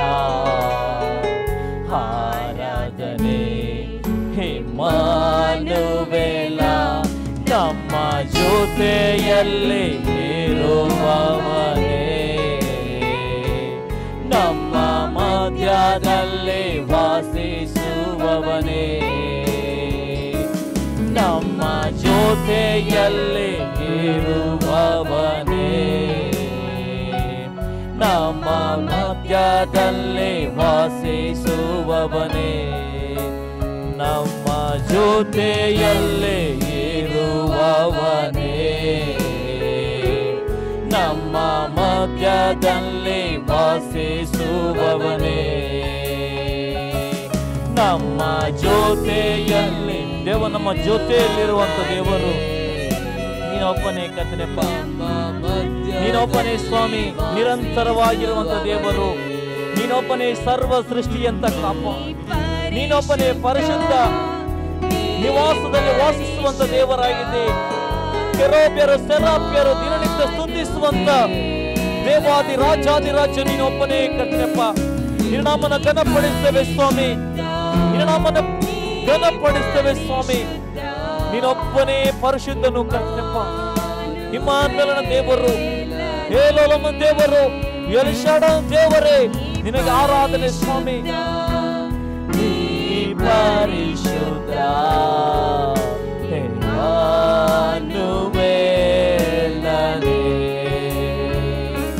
ನೀ ಪರಿಶುದ್ಧ, ನೀ ಪರಿಶುದ್ಧ ಇಮ್ಮಾನುವೇಲನೇ, ನೀ ಪರಿಶುದ್ಧ, ನೀ ಪರಿಶುದ್ಧ ಇಮ್ಮಾನುವೇಲನೇ. ಥ್ಯಾಂಕ್ ಯು ಗಾಡ್ ರಾಜ. ಯೇಸುವೇ ನೀನೊಬ್ಬನೇ ಪರಿಶುದ್ಧದಲ್ಲಿ ನಿತ್ಯ ನಿವಾಸದಲ್ಲಿ ವಾಸಿಸುವಂತ ದೇವರು, ಅಗಮ್ಯವಾದ ಬೆಳಕಿನಲ್ಲಿ ವಾಸ ಮಾಡುತ್ತ ದೇವರು ನೀನೊಬ್ಬನೇ ಕರ್ತನೆಪ್ಪ. ನಿತ್ಯ ನಿರಂತರ ವಾಸಿಸುವಂತ ಭಕ್ತರ ಪ್ರಾರ್ಥನೆ ಲಾಲಿಸುವಂತ ದೇವರೇ ನಿಮಗೆ ಸ್ತೋತ್ರ. ಸರ್ವ ಸೃಷ್ಟಿಯ ನಾಯಕ, ಸರ್ವ ಸೃಷ್ಟಿಯ ಪಾಲಕ, ಸರ್ವವನ್ನು ಉಂಟು ಮಾಡೋ ದೇವರೇ ನಿನಗೊಬ್ಬನಿಗೆ ನಾವು ಆರಾಧಿಸ್ತೇವೆ ಕರ್ತನೆಪ್ಪ. ನಿನ್ನ ಮಹಿಮೆ ತುಂಬುವುದಕ್ಕಾಗಿ ಸ್ತೋತ್ರ, ನಿನ್ನ ಪ್ರಸನ್ನತೆಯಲ್ಲಿ ತುಂಬಿಸಕ್ಕಾಗಿ ಸ್ತೋತ್ರ ದೇವ. ಒಬ್ಬೊಬ್ಬರ ಜೀವಿತದಲ್ಲಿ ನೀನು ಬಿಡುಗಡೆ ಕೊಡೋದಕ್ಕಾಗಿ ಸ್ತೋತ್ರ. ಈ ಆರಾಧನೆ ಒಬ್ಬರ ಜೀವಿತದಲ್ಲಿ ಒಂದು ವ್ಯತ್ಯಾಸವನ್ನು ಕೊಡೋದಕ್ಕಾಗಿ ಸ್ತೋತ್ರ ಸಲ್ಲಿಸ್ತೇವೆ ಸ್ವಾಮಿ. ನೀನು ಇಳಿದು ಬಂದಕ್ಕಾಗಿ ಸ್ತೋತ್ರ, ನಿನ್ನ ಮಹಿಮೆಯಿಂದ ತುಂಬಿದಕ್ಕಾಗಿ ಸ್ತೋತ್ರ. ನೀನು ನಡೆಸು, ನೀನು ಮಹಿಮೆ ಒಂದು. ಯೇಸುವಿನ ನಾಮದಲ್ಲಿ ಪ್ರಾರ್ಥನೆ ಬೇಡ ಹೊಂದಿದ್ದೇನೆ ತಂದೆ, amen. Thank you God. Praise the Lord. ದೇವರ ನಮಗೆ ಸ್ತೋತ್ರವಾಗಲಿ. ಇವತ್ತಿನ ಸಂದೇಶಕ್ಕೋಸ್ಕರವಾಗಿ ನಾವು ಕಣ್ಣು ಮುಚ್ಚಿಕೊಂಡು ಪ್ರಾರ್ಥನೆ ಮಾಡೋಣ. ಪರಲೋಕದಲ್ಲಿರುವ ತಂದೆ ದೇವರೇ, ಯೇಸು ಕ್ರಿಸ್ತನ ನಾಮದಲ್ಲಿ ನಾವು ನನ್ನ ಪಾದ ಸನ್ನಿಧಿಯಲ್ಲಿ ನಾವು ಬಂದಿದ್ದೇವೆ. ನಾನು ಧ್ಯಾನ ಮಾಡಿದ ಈ ಸಂದೇಶವನ್ನು ನಿನ್ನ ಪವಿತ್ರಾತ್ಮನಲ್ಲಿ ಅಭಿಷೇಕಿಸು. ಪವಿತ್ರಾತ್ಮವನ್ನು ನಿನ್ನ ಸ್ವಾಗತಿಸ್ತೇನೆ. ನಮ್ಮ ಒಳ್ಳೆಯ ಬೋಧಕನಾಗಿದ್ಕೊಂಡು ಇವತ್ತಿನ ಸಂದೇಶದ ಮುಖಾಂತರ ನಿನ್ನ ಜನ ಸಂಗಡ ಮಾತನಾಡು ಪವಿತ್ರಾತ್ಮನೇ. ಈ ವಾಕ್ಯ ಕೇಳುವ ಪ್ರತಿಯೊಂದು ಆತ್ಮಗಳಿಗೆ ಜೀವವನ್ನು, ಪ್ರೋತ್ಸಾಹವನ್ನು, ಭಕ್ತಿ ಅಭಿವೃದ್ಧಿಯನ್ನು ಉಂಟು ಮಾಡಿ ನಾನು ಬಿಡುಕೊಳ್ತೇನೆ ಯೇಸು ಕ್ರಿಸ್ತ ನಾಮದಲ್ಲಿ, ಆಮೇನ್. ಇವತ್ತಿನ ಧ್ಯಾನ ಮಾಡ್ತೇವೆ ಜ್ಞಾನೋಕ್ತಿ ಪುಸ್ತಕ 28ನೇ ಅಧ್ಯಾಯದಲ್ಲಿ 20ನೇ ವಾಕ್ಯ. Probe chapter 28 verse 20. ನಂಬಿಗಸ್ತನು ಆಶೀರ್ವಾದ ಪೂರ್ಣನಾಗುವನು, ಧನವಂತನಾಗಲು ಆತುರ ಪಡುವನು ದಂಡನೆಯನ್ನು ಹೊಂದದಿರನು. ಪ್ರೇಲಿ ಸ್ವಲ್ಪ ನಂಬಿಗಸ್ತನು ಆಶೀರ್ವಾದ ಪೂರ್ಣನಾಗುವನು. ಹಾಗಾದರೆ ನೀವು ಆಶೀರ್ವಾದ ಪೂರ್ಣವಾಗಬೇಕಾದರೆ ಇಲ್ಲ ನೀವು ನಂಬಿಗಸ್ತರ. ಅದೇ ನಂಬಿಗಸ್ತರಾಗೋದಿದ್ದ ಅರ್ಥ ಏನು, ಯಾವ ರೀತಿ ನಂಬಿಗಸ್ತರಾಗದೆ ಆಶೀರ್ವಾದ ಎಂಬುದನ್ನು ಕೆಲವು ಸಂಘ ಮೊದಲು ನಾವು ನೋಡ್ತಿರ್ತಾರೆ. ದೇವರ ಸಭೆಯಲ್ಲಿ ನಂಬಿಗಸ್ತರಾಗಬೇಕು, ನಿಮಗೆ ಆಶೀರ್ವಾದ ಸಿಗಬೇಕಾದರೆ ನಾವು ನೋಡ್ತೇವೆ ಅಪೊಸ್ತಲರ ಕೃತ್ಯ 2ನೇ ಅಧ್ಯಾಯದಲ್ಲಿ 42ನೇ ವಾಕ್ಯ. Acts 2 verse 42. ಇವರು ಅಪೊಸ್ತಲರ ಬೋಧನೆಯನ್ನು ಕೇಳುವುದರಲ್ಲಿಯೂ ಸಹೋದರರ ಅನ್ಯೋನ್ಯತೆಯಲ್ಲಿಯೂ ರೊಟ್ಟಿ ಮುರಿದಲ್ಲಿಯೂ ಪ್ರಾರ್ಥನೆಗಳಲ್ಲೂ ನಿರತರಾಗಿದ್ದರು. ನೋಡ್ತೇವೆ ಯೇಸು ಕ್ರಿಸ್ತನಲ್ಲಿ ನಾವು ಪೇತ್ರನು ಪ್ರಸಂಗ ಮಾಡುವಾಗ ಆ ಪ್ರಸಂಗ ಕೇಳಿದವರು 3,000 ಜನರು ಯೇಸು ಕ್ರಿಸ್ತನಲ್ಲಿ ನಂಬಿಕೆ ಇಟ್ಟರು ಮತ್ತು ನೀಲಮುಳಿ ದೀಕ್ಷಿತ ಆ 3,000 ಜನರು ಪ್ರತಿ ಆದಿತ್ಯವಾರ ಆ ದೇವರ ಸೇವಕಂದರೆ ಅಪೊಸ್ತಲ ಬೋಧನೆ ಕೇಳಿದರಲ್ಲಿಯೂ ಸೌದ ಅನ್ಯತಿಯು ಪ್ರಾರ್ಥನೆಗಳು ರೊಟ್ಟಿ ನಿರತರಾಗಿದ್ದರು ಅದು ಅರ್ಥ ಏನಂದರೆ ನೀವು ಯೇಸು ಕ್ರಿಸ್ತನನ್ನು ನಂಬಿಕೆಯಿಂದ ಸ್ವೀಕಾರ ಮಾಡಿದ ನಂತರ ನೀವು ನೀರನ್ನು ತೆಗೆದುಕೊಳ್ಳಬೇಕು ಮತ್ತು ನೀರನ್ನು ತೆಗೆದುಕೊಂಡ ನಂತರ ಒಂದು ಸಭೆಗೆ ನೀವು ಪ್ರತಿ ಆದಿತ್ಯವಾರ ನಂಬಿಗಸ್ತರಾಗಿ ಸಭೆಯ ಪ್ರಾರ್ಥನೆಯಲ್ಲಿ ಉಪವಾಸದಲ್ಲಿ ಎಲ್ಲ ಪಾಲುಗಾರಾಗುವುದಾದರೆ ಆ ನಂಬಿಕಸ್ಥಕ್ಕೆ ನೋಡಿದ ದೇವರು ನಿಮ್ಮ ಜೀವಿತದಲ್ಲಿರುವ ಎಲ್ಲ ಕಷ್ಟ ರೋಗದಿಂದ ಬಿಡುಗಡೆ ಕೊಡುತ್ತಾನೆ. ಅಷ್ಟೇ ಆ ನಂಬಿಕಸ್ಥ ದೇವರು ಆಶೀರ್ವಾದ ಮಾಡುತ್ತಾನೆ. ಇವತ್ತು ಅನೇಕರು ಆಶೀರ್ವಾದ ಬರಬೇಕೆಂದು ಯೇಸು ಕ್ರಿಸ್ತನ ಕಡೆ ಬರುತ್ತಾರೆ, ಯೇಸು ನಂಬುತ್ತಾರೆ. ನೀರಿನ ದೀಕ್ಷೆ ಯೇಸು ನಂಬಬೇಕು, ನೀರಿನ ಮುಳಿ ದೀಕ್ಷೆ ಕೊಡಬೇಕು. ಯಾಕಂದರೆ ಎಲ್ಲ ಆಶೀರ್ವಾದ ಅತಿ ದೊಡ್ಡ ಆಶೀರ್ವಾದ ನಿತ್ಯ ಜೀವವಾಗಿದೆ. ಅದು ದೊಡ್ಡ ಆಶೀರ್ವಾದವಾಗಿದೆ. ಅಂದರೆ ಈ ಲೋಕದ ಆಶೀರ್ವಾದ ಒಂದಿನ ಬಿಟ್ಟು ನಶಿಸೋದು, ಅದೇ ಪರಲೋಕದ ಆಶೀರ್ವಾದ ಆ ನಿತ್ಯ ಜೀವ ಅದು ಶ್ರೇಷ್ಠ. ಅದಕ್ಕೆ ಯೇಸು ಕ್ರಿಸ್ತನ ನಂಬಿಕೆ ಇಡುವರಬೇಕು, ನಂಬಿಕೆ ಇಟ್ಟು ನೀರಿನ ಮುಳಿ ದೀಕ್ಷೆ ಅಂದುಕೊಳ್ಳಬೇಕು. ಆಗ ನಿತ್ಯ ಜೀವವನ್ನು ಹೊಂದುತ್ತೀರಿ. ಮತ್ತು ಆ ನಿತ್ಯ ಜೀವಗೋಸ್ಕರ ನೀವು ನಂಬಿಕಸ್ಥರ ಪ್ರತಿಯೊಂದು ಪ್ರಾರ್ಥನೆಯಲ್ಲೂ ಉಪವಾಸದಲ್ಲೂ ಅದನ್ನು ನಂಬಿಕಸ್ಥರಾಗುವುದೇ ದೇವರು ಈ ಲೋಕದ ನಿಮಗೆ ಎಲ್ಲ ರೀತಿಯಲ್ಲಿ ವಾಗ್ದಾನ ಆಶೀರ್ವಾದದಿಂದ ನಿಮ್ಮ ಆಶೀರ್ವಾದ ಮಾಡುವನಾಗಿದೆ. ನಿತ್ಯ ಜೀವವು ಸಹ ನಿಮ್ಮ ಜೀವಿತದಲ್ಲಿ ದೇವರು ಕೊಡುವನಾಗಿದ್ದಾನೆ. ಅಷ್ಟೇ ನಮ್ಮ ಜೊತೆ ಅದ್ಭುತಗಳು ದೇವರು ಮಾಡಿಕೊಂಡು ಎಲ್ಲ ಕಷ್ಟದಿಂದ ರೋಗದಿಂದ ಬಿಡುಗಡೆ ಕೊಡುವನಾಗಿದೆ. ಇದು ಅರ್ಥವಾಗಿದೆ ಪರೇ. ಎರಡನೇ ನಂಬಿಕಸ್ಥಕ್ಕೆ ಬಗ್ಗೆ ನೋಡ್ತೇವೆ. ವೈಯಕ್ತಿಕವಾದ ಪ್ರಾರ್ಥನೆಯಲ್ಲಿ ಅಥವಾ ಕುಟುಂಬ ಪ್ರಾರ್ಥನೆಯಲ್ಲಿ ಅಥವಾ ಉಪವಾಸ ಪ್ರಾರ್ಥನೆಯಲ್ಲಿ ಅಥವಾ ಸಭೆಯಾಗಿ ಸೇರಿ ಮಾಡಿಕೊಂಡ್ರೆ ನಂಬಿಕಸ್ಥರಾಗಬೇಕು, ದೇವರು ಆಶೀರ್ವಾದ ಮಾಡಬೇಕಾದರೆ. ಲೂಕನ್ನು ಬರೆಸುವಾರ್ತೆ 18ನೇ ಅಧ್ಯಾಯದಲ್ಲಿ 1ರಿಂದ 8ನೇ ವಾಕ್ಯ ತನಕ. Luke gospel 18 verse 1-8. ಬೇಸರಗೊಳ್ಳದೆ ಯಾವಾಗಲೂ ಪ್ರಾರ್ಥನೆ ಮಾಡುತ್ತಿರಬೇಕೆಂಬುದಕ್ಕೆ ಆತ ಅವರಿಗೊಂದು ಸಾಮ್ಯವನ್ನು ಹೇಳಿದನು. ಅದೆಂದರೆ ಒಂದೊಂದೊಂದು ಊರಿನಲ್ಲಿ ಒಬ್ಬ ನ್ಯಾಯಾಧಿಪತಿ ಇದ್ದನು. ಅವನು ದೇವರಿಗೆ ಹೆದರದೆ ಮನುಷ್ಯರನ್ನು ಲಕ್ಷ್ಯ ಮಾಡದೆ ಇದ್ದವನು. ಅದೇ ಊರಿನಲ್ಲಿ ಒಬ್ಬ ವಿಧವಿದ್ದಳು. ಆಕೆ ಅವನ ಬಳಿಗೆ ಬಂದು ನ್ಯಾಯ ವಿಚಾರಣೆ ಮಾಡಿ ನನ್ನ ವಿರೋಧಿಯಿಂದ ನನ್ನನ್ನು ಬಿಡಿಸು ಎಂದು ಹೇಳಿಕೊಳ್ಳುತ್ತಿದ್ದಳು. ಅವನು ಸ್ವಲ್ಪ ಕಾಲ ಮನಸ್ಸು ಕೊಡಲಿಲ್ಲ. ಆಮೇಲೆ ಅವನು ನಾನು ದೇವರಿಗೆ ಎದುರುವನಲ್ಲ, ಮನುಷ್ಯರನ್ನು ಲಕ್ಷ್ಯ ಮಾಡುವನಲ್ಲ, ಆದರೂ ಈ ವಿಧವೆ ನನ್ನನ್ನು ಕಾಡುತ್ತಾ ಬರುವುದರಿಂದ ಈಕೆ ನ್ಯಾಯವನ್ನು ವಿಚಾರಿಸಿ ತೀರ್ಪು ಮಾಡುವೆನು. ಇಲ್ಲವಾದರೆ ಈಕೆಯು ಬಂದು ಕಡೆಗೆ ನನ್ನನ್ನು ದಣಿಸಾಳು ಎಂದು ತನ್ನೊಳಗೆ ಅಂದುಕೊಂಡನು. ಸ್ವಾಮಿಯು ಈ ಸಾಮ್ಯವನ್ನು ಹೇಳಿದ ಮೇಲೆ ಅನ್ಯಕಾರನಾದ ಈ ನ್ಯಾಯಾಧಿಪತಿ ಅಂದುಕೊಂಡದನ್ನು ಆಲೋಚಿಸಿಕೊಳ್ಳಿರಿ. ದೇವರಾದುಕೊಂಡವರು ಆತನಿಗೆ ಹಗಲು ರಾತ್ರಿ ಮರಿಡುವಲ್ಲಿ ಆತನ ಅವರ ವಿಷಯದಲ್ಲಿ ತಡ ಮಾಡಿದರೂ ಅವರ ನ್ಯಾಯವನ್ನು ತೀರಿಸದೆ ಇರುವನೇ. ಅವರಿಗೆ ಬೇಗ ನ್ಯಾಯ ತೀರಿಸಿ ನಿಮಗೆ ಹೇಳುತ್ತೇನೆ. ಈಗೆದುರು ಮನುಷ್ಯ ಕುಮಾರನು ಬಂದಾಗ ಭೂಮಿ ಮೇಲೆ ನಂಬಿಕೆಯನ್ನು ಕಾಣುವನು ಅಂದನು. ನೋಡ್ತೇವೆ ಇಲ್ಲಿ ಈ ವಿಧವೆ ಸ್ತ್ರೀ ಯೇಸು ಕ್ರಿಸ್ತನ ತನ್ನ ಶಿಷ್ಯರಿಗೆ ಪ್ರಾರ್ಥನೆ ಮಾಡುವಾಗ ಕೂಡಲೇ ಕೆಲವು ಪ್ರಾರ್ಥನೆ ಉತ್ತರ ಬರುವುದಿಲ್ಲ, ಅದ ಕೂಡಲೇ ನಿಮಗೆ ಆಶೀರ್ವಾದ ಸಿಗುವುದಿಲ್ಲ, ಅದೇ ಕೆಲವು ಕೂಡಲೇ ನಿಮಗೆ ಬಿಡುಗಡೆ ಆಗುವುದಿಲ್ಲ, ಕೆಲವು ಕೂಡಲೇ ನಿಮ್ಮ ರೋಗಗಳು ಗುಣವಾಗುವುದಿಲ್ಲ. ಆದರೂ ಯೇಸು ಕ್ರಿಸ್ತ ಹೇಳ್ತಾನೆ, ನೀವು ದಿನಾಲು ಅದಕ್ಕೋಸ್ಕರ ಪ್ರಾರ್ಥನೆ ಮಾಡಬೇಕು. ಪ್ರಾರ್ಥನೆ ಮಾಡುವಾಗ ನೀವೇನು ಮಾಡಬೇಕು? ಉತ್ತರ ಬರಲಿಲ್ಲ ಮತ್ತು ಬೇಸರಗಳು ದಿನಾಲು ನಿಮ್ಮ ವೈಯಕ್ತಿಕವಾದ ಪ್ರಾರ್ಥನೆ ಆಗ್ಬೋದು, ನಿಮ್ಮ ಕುಟುಂಬ ಪ್ರಾರ್ಥನೆ ಆಗ್ಬೋದು, ಸಭೆಗೆ ಸೇರಿ ಮಾಡೋ ಪ್ರಾರ್ಥನೆ ನೀವು ಅದರಲ್ಲಿ ನಂಬಿಕಸ್ಥರಾಗಿ ಹಗಲು ರಾತ್ರಿ ಪ್ರಾರ್ಥನೆ ಮಾಡುವಾಗ ಎಲ್ಲಿ ಇಸ್ಕೊಳ್ತಾರೆ ಆ ಒಂದು ವಿಧವೆ ಲೋಕದ ಪತಿಯಾದ ನ್ಯಾಯಾಧಿಪತಿ ಹೋಗಿ ಅವನು ನ್ಯಾಯ ಮಾಡಲಿಕ್ಕೆ ಕೇಳುವಾಗ ಆ ನ್ಯಾಯಾಧಿಪತಿ ಹೇಳ್ತಾನೆ, ಅವನು ದೇವರಿಗೆ ಭಯಪಡುವನಲ್ಲ, ಮನುಷ್ಯ ಪಡುವನಲ್ಲ. ಆದರೆ ಈಕೆಯ ಒಂದು ಕಿರಿಕಿರಿಯಿಂದ ಬೇಸತ್ತುಕೊಂಡು ಈಕೆಗೆ ನ್ಯಾಯ ಮಾಡಿಕೊಡುತ್ತಾನೆ ಎಂಬುದಾಗಿ ಯೇಸು ಕ್ರಿಸ್ತನ ಸಾಮೇಲೆ ಹೇಳ್ತಾನೆ. ಆಗ ಯೇಸು ಕ್ರಿಸ್ತನ ಆಲೋಚನೆ ಮಾಡಿಕೊಳ್ಳಿ. ಆ ಒಂದು ವಿಧವೆ ಸ್ತ್ರೀಯು ಅವಳು ಎಷ್ಟೋ ದಿನಗಳು ಎಷ್ಟೋ ತಿಂಗಳುಗಳು ಅವಳು ಬೇಸರಗೊಳ್ಳದೆ ಆ ಒಂದು ನ್ಯಾಯಾಧಿಪತಿ ಹೋಗ್ತಾ ಬಂದಳು. ಅವನಷ್ಟು ಕಠಿಣ ವ್ಯಕ್ತಿ, ಆದರೂ ಈಕೆಯ ಒಂದು ಕರೆಸಲಿಕ್ಕೆ ಆಗದೆ ಅವನು ನ್ಯಾಯ ಮಾಡಿಕೊಟ್ಟಿದ್ದಾರೆ. ಯೇಸು ಕ್ರಿಸ್ತ ಹೇಳ್ತಾನೆ, ಹಗಲು ರಾತ್ರಿ ದೇವರಾದುಕೊಂಡು ದೇವರ ಮಕ್ಕಳು ತಂದೆ ದೇವರ ಥರ ಪ್ರಾರ್ಥನೆ ಮಾಡುತ್ತಾರೆ. ಪ್ರಾರ್ಥನೆ ತಡವಾದರೂ ಸಹ ನಂಬಿಕಸ್ಥರಾಗಿ ಕಡೆ ತನಕ ಆ ನಂಬಿಕೆ ಪ್ರಾರ್ಥನೆ ಮಾಡುವುದೇ ಅವರಿಗೆ ದೇವರು ಪ್ರಾರ್ಥನೆ ಉತ್ತರ ಅಥವಾ ನ್ಯಾಯ ಮಾಡಿಕೊಡುತ್ತಾನೆ. ಅಥವಾ ಅವರ ಆಶೀರ್ವಾದ ಆಗಿದೆ. ನಿಮಗೆ ಆಶೀರ್ವಾದ ಸಿಗಬೇಕಾದ್ರೆ ಇನ್ನು ದೇವರ ವಾಕ್ಯ ವಿಧೇಯರಾಗುವುದು ಮಾತ್ರ ಅಲ್ಲ, ಪ್ರಾರ್ಥನೆ ಮಾಡಬೇಕು. ಯಾವ ಆಶೀರ್ವಾದ ಪ್ರಾರ್ಥನೆ ಮಾಡಬೇಕು, ಉತ್ತರ ಬರುತ್ತಾನೆ ಪ್ರಾರ್ಥನೆ ಮಾಡಿ ನಂಬಿಕೆಯಲ್ಲಿ ಪ್ರಾರ್ಥನೆ ಆಗ ಮಾತ್ರ ಪ್ರಾರ್ಥನೆ ಜೀವಿತದಲ್ಲಿ ನಂಬಿಕಸ್ಥರಾಗುವುದರೆ ಆ ನಂಬಿಕಸ್ಥ ದೇವರು ಆಶೀರ್ವಾದ ಮಾಡೇ ಮಾಡುತ್ತಾನೆ. ಪ್ರೇರೆ ಇನ್ನೊಂದು ನಂಬಿಕಸ್ಥಕ್ಕೆ ನೋಡಿದ್ರೆ ನಾವು ಕುಟುಂಬ ಜೀವಿತದಲ್ಲಿ ಕುಟುಂಬ ಜೀವಿತ ಮತ್ತು ಕುಟುಂಬ ಪ್ರಾರ್ಥನೆಯಲ್ಲಿ ನಂಬಿಕಸ್ಥರಾಗಬೇಕು.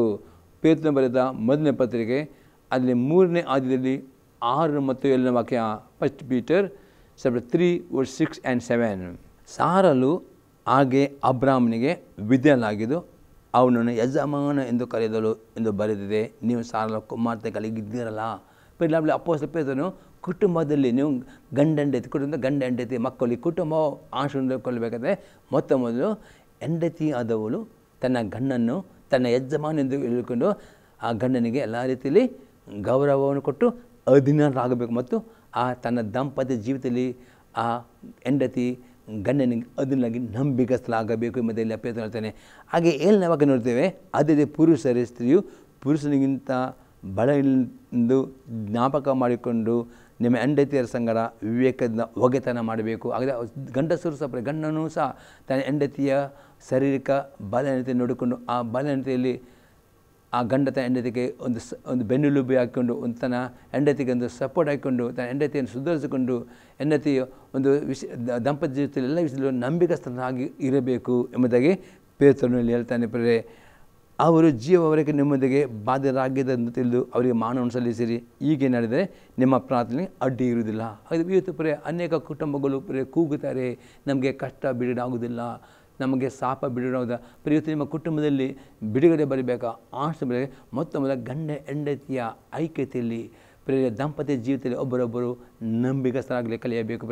ಅಷ್ಟೇ ಅಲ್ಲದೆ ನೀವು ಗಂಡ ಒಬ್ಬರೊಬ್ಬರು ದೂರಲಿಕ್ಕೆ ಕಾರಣ ಇದ್ದರು ನೀವು ದೂರದೆ ಒಬ್ಬೊಬ್ಬರು ಪ್ರೀತಿಯನ್ನು ಸಹಿಸಿಕೊಂಡು ಗಂಡನಾದವನು ಮೊದಲಾಗಿ ತನ್ನ ಹೆಂಡತಿಯನ್ನು ಸಹಿಸಿಕೊಂಡು ಸುಧಾರಿಸಿಕೊಂಡು ಆ ಐಕ್ಯತೆಯನ್ನು ಕಾಪಾಡಿಕೊಂಡು ಒಟ್ಟಿಗೆ ಸೇರಿ ಪ್ರಾರ್ಥನೆ ಮಾಡುವುದರೆ ದೇವರು ಆ ಕುಟುಂಬವನ್ನು ಆಶೀರ್ವಾದ ಮಾಡುವನಾಗಿದ್ದಾನೆ. ಇವತ್ತು ಅನೇಕ ಕುಟುಂಬ ಆಶೀರ್ವಾದ ಹೊಂದುವುದಿಲ್ಲ. ಅನೇಕ ಕುಟುಂಬ ಗಂಡ ಮಂದಿಯಲ್ಲಿ ದಾಂಪತ್ಯ ನಂಬಿಕಸ್ಥ ಇರುವುದಿಲ್ಲ. ಕೆಲವು ಕುಟುಂಬಗಳಲ್ಲಿ ಗಂಡನಾದಂಥ ಹೆಂಡತಿಯನ್ನು ದೂರುತ್ತಾ ಇರುತ್ತಾನೆ. ತನ್ನ ಹೆಂಡತಿಯ ಬಲೆಯನ್ನು ತಿಳ್ಕೊಂಡು ಹೆಂಡತಿಗೆ ಅವನು ಒಂದು ಬೆನ್ನೆಲುಬಾಗಿ ನಿಲ್ಲುವುದಿಲ್ಲ. ಈ ರೀತಿ ಇದ್ದ ನಿಮಿತ್ತ ಆ ಕುಟುಂಬ ಆಶೀರ್ವಾದ ನಿಮ್ಮ ಕುಟುಂಬ ಆಶೀರ್ವಾದ ಬೇಕಾದರೆ ಹೆಂಡತಿಯು ಗಂಡನಿಗೆ ಅಧೀನಾಗಬೇಕು. ಅಷ್ಟೇ ಗಂಡನೂ ಸಹ ಹೆಂಡತಿಯ ಬಲೆಯನ್ನು ತಿಳ್ಕೊಂಡು ಅವಳೊಟ್ಟಿಗೆ ವಿವೇಕದಿಂದ ಒಗೆತನ ಮಾಡಿಕೊಂಡು ಒಟ್ಟಿಗೆ ಆ ಒಂದು ಐಕ್ಯತೆಯನ್ನು ಕಾಪಾಡಿದ್ದಾರೆ, ನಂಬಿಕಸ್ಥರಾಗುತ್ತಾರೆ. ಅಲ್ಲಿ ಆ ಕುಟುಂಬದವರು ಆಶೀರ್ವಾದ ಮಾಡುತ್ತಾನೆ ಎಂಬುದೇ ಪೇತ್ರನು ಹೇಳ್ತಾನೆ. ಇದು ನಂಬಿಕಸ್ಥೆ ಆಗಿದೆ. ಬರೆದರೆ 4ನೆಯ ನಂಬಿಕಸ್ಥ ನೋಡ್ತೇವೆ, ವಿಧೇಯತೆಯಲ್ಲಿ ನಂಬಿಕಸ್ಥರಾಗಬೇಕು. ಕೀರ್ತನೆ 119 ಅದರಲ್ಲಿ 1ರಿಂದ 6ನೇ ವಾಕ್ಯ ತನಕ. ಸಾಮ್ 119 ವರ್ಸ್ 1 to 6. ಯೆಹೋವನ ಧರ್ಮಶಾಸ್ತ್ರವನ್ನು ಅನುಸರಿಸಿ ಸದಾಚಾರಿಗಳಾಗಿ ನಡೆಯುವರು ಧನ್ಯರು. ಆತನ ಕಟ್ಟಳೆಗಳನ್ನು ಕೈಕೊಂಡು ಸಂಪೂರ್ಣ ಮನಸ್ಸಿನಿಂದ ಆತನ ಹುಡುಕುವವರು ಭಾಗ್ಯವಂತರು. ಅವರು ಆತನ ಮಾರ್ಗದಲ್ಲಿ ನಡೆಯುತ್ತಾರೆ, ಅನ್ಯಾಯ ಮಾಡುವುದೇ ಇಲ್ಲ. ನಿನ್ನ ನೇಮಗಳನ್ನು ಜಾಗರೂಕತೆಯಿಂದ ಕೈಕೊಂಡು ನಡೆಸಬೇಕೆಂದು ನೀನೇ ಆಜ್ಞಾಪಿಸಿರುತ್ತಿ. ನಿನ್ನ ನಿಬಂಧನೆಗಳನ್ನು ಕೈಕೊಳ್ಳುವುದರಲ್ಲಿ ನಾನು ಸ್ಥಿರ ಮನಸ್ಸುಳ್ಳವನಾಗಿದ್ದರೆ ಒಳ್ಳೆಯದು. ಈಗ ನಿನ್ನ ಆಜ್ಞೆಗಳನ್ನ ಲಕ್ಷಿಸುವನಾದರೆ ಆಶಾಭಂಗ ಪಡೆಯನು. ಪ್ರಿಯರಲ್ಲಿ ದಾವೀದನು ಪ್ರಿಯರಲ್ಲಿ ಹೇಳ್ತಾನೆ, ಪ್ರಿಯರೇ ದೇವರ ಆಜ್ಞೆಗಳನ್ನು ಕೈಕೊಂಡು ನಡೆಯಬೇಕು. ಆಶೆ ಬರಬೇಕಾದರೆ ಮತ್ತು ಆ ವಿದ್ಯತೆ ನಂಬಿಕಸ್ಥರಾಗುವುದರೆ ಪ್ರತಿದಿನ ನೀವು ದೇವರ ಮುಂದೆ ಒಂದು ಒಡಂಬಡಿಕೆ ಮಾಡಿ, ದೇವ ಈ ದಿನ ನಿನ್ನ ಎಲ್ಲ ನಾನು ಆಜ್ಞೆ ವಿಧೇಯನಾಗುತ್ತೇನೆ ಮತ್ತು ನಿನ್ನ ಪ್ರಾರ್ಥನೆ ಮಾಡಬೇಕು. ಪ್ರಿಯರೇ ವಿಧೇಯತೆ ಹೃದಯ ಕೊಡು ದೇವ, ವಿಧೇಯತೆಯ ಮನಸ್ಸು ಕೊಡು, ವಿಧೇಯತೆ ಆತ್ಮ ಕೊಡು ಪ್ರಾರ್ಥನೆ ಮಾಡಿ. ಎಲ್ಲ ಯಜ್ಞ ದೊಡ್ಡ ಯಜ್ಞ ವಿಧೇಯತೆಯಾಗಿದೆ. ಯಾವ ದೇವರ ವಾಕ್ಯವನ್ನು ವಿಧೇಯರಾಗಿರ್ತೀರೋ ಪ್ರೇರೆ ಆ ವಿಧೇಯತೆಯಲ್ಲಿ ನಂಬಿಕೆ ಸಾಗಿದೆ. 100% ದೇವರು ನಿಮಗೆ ಈ ಬೈಬಲಲ್ಲಿ ವಾಗ್ದಾನ ಎಲ್ಲ ಆಶೀರ್ವಾದ ನಿಮಗೆ ಆಶ್ರಯ ಮಾಡಿಯೇ ಮಾಡುತ್ತಾನೆ. ಯಾಕಂದರೆ ದೇವರು ಪ್ರೇರೆ ಆಕಾಶ ಭೂಮಿ ಸಾಕ್ಷಿ ಇಟ್ಟಿದ್ದಾನೆ. ಪ್ರೇರೆ ನಾವು ಧರ್ಮಪತ್ರ ಪುಸ್ತಕ 30ನೇ ಅಧ್ಯಾಯದಲ್ಲಿ 19-20 ವಾಕ್ಯ ನಾವು ಓದ್ತೇವೆ. ದೇವರು ಮೋಶೆ ಮುಖಾಂತರ ಪರಲೋಕ ಭೂಲೋಕವನ್ನು ಸಾಕ್ಷಿಯಾಗಿ ಇಟ್ಟಿದ್ದಾನೆ. ಯಾರ್ಯಾರು ದೇವರ ಆಜ್ಞೆಗೆ ವಿಧೇಯರಾಗುತ್ತಾರೋ ಈ ಆಕಾಶ ಭೂಮಿಯವರ ಸಾಕ್ಷಿಯಾಗಿ ಅವರಿಗೆ ಆಶೀರ್ವಾದವನ್ನು ಡಿಮಾಂಡ್ ಮಾಡ್ತದೆ. ಅವಿಧಾನದರೆ ಈ ಆಕಾಶ ಭೂಮಿ ದೇವರಿಗೆ ಸಾಕ್ಷಿ ಕೊಟ್ಟು ಅವರ ಅವಿಧೇಯತೆಗೆ ಆಶೀರ್ವಾದ ಬರುವುದಿಲ್ಲ. ಹಾಗಾದರೆ ಆಶೀರ್ವಾದ ಹೊಂದಿಕೊಳ್ಳಬೇಕಾದರೆ ವಿಧೇಯತೆಯಲ್ಲಿ ನಂಬಿಕಸ್ಥರಾಗಬೇಕು. ದೇವರ ಪ್ರತಿ ಆಜ್ಞೆಯನ್ನು ಕೈಕೊಂಡು ನೋಡಿದರೆ 100% ದೇವರು ವಾಗ್ದಾನ ಮಾಡಿದರೆ ಆಶೀರ್ವಾದ ಮತ್ತು ಅವರಿಗೆ ಆಶೀರ್ವಾದ ಬಂದೇ ಬರುತ್ತದೆ. ಪ್ರೇರೆ ಅದಕ್ಕೆ ಇನ್ನೊಂದು ಎಕ್ಸಾಂಪಲ್ ನೋಡ್ತೇವೆ. 1ನೇ ಯೋಹನ ಪತ್ರಿಕೆ 3ನೇ ಅಧ್ಯಾಯದಲ್ಲಿ 22ನೇ ವಾಕ್ಯ. 1 John 3 verse 22. ಮತ್ತು ನಾವು ಆತನ ಆಜ್ಞೆಗಳನ್ನು ಕೈಕೊಂಡು ಆತ ಎಣಿಕೆಯಲ್ಲಿ ಮೆಚ್ಚುಗೆಯಾದ ಕಾರ್ಯಗಳನ್ನು ಮಾಡುವರಾಗುವುದರಿಂದ ಏನು ಬೇಡಿಕೊಂಡರೂ ಆತನ ಹೊಂದುವೆವು. ಇಲ್ಲಿ ಅಪೊಸ್ತಲ ಯೋಹನ ಹೇಳ್ತಾನೆ, ಮತ್ತು ನಾವು ಆತನ ಆಜ್ಞೆಗಳನ್ನು ಕೈಕೊಂಡು ನಡೆದು ಆತ ನಿನಗೆ ಮೆಚ್ಚಿದ ಕಾರ್ಯವನ್ನು ಮಾಡುವುದಾದ್ರೆ ಏನು ಬೇಡಿಕೊಂಡರೂ ಒಂದು ಆಗದೆ ಬರೇ ನಿಮ್ಮ ಪ್ರತಿಯೊಂದು ಪ್ರಾರ್ಥನೆ ಬರಬೇಕಾ? ಇಲ್ಲಿ ಕಂಡೀಷನ್ ನೋಡ್ತೇವೆ. ಮೊದಲು ಏನು ಮಾಡಬೇಕು? ದೇವರ ಪ್ರತಿಯೊಂದು ಆಜ್ಞೆಯನ್ನು ಕೈಕೊಂಡು ನಡೆದಿರಲಿ, ನಂಬಿಕಸ್ಥರಾಗಬೇಕು.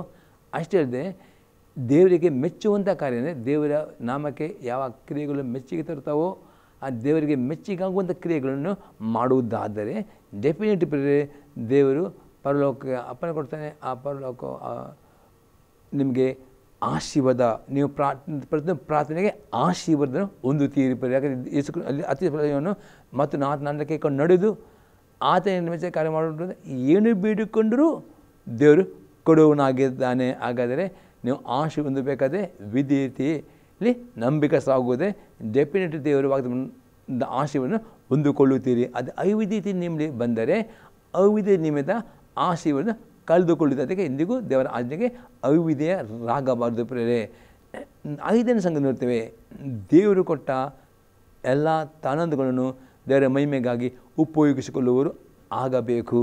ನಾವು ನೋಡ್ತೇವೆ ಮತ್ತಾಯನ ಬರೆಸುವಾರ್ತೆ 25ನೇ ಅಧ್ಯಾಯದಲ್ಲಿ 19ರಿಂದ 23ನೇ ವಾಕ್ಯ ತನಕ. Matthew chapter 25 verse 19 to 23.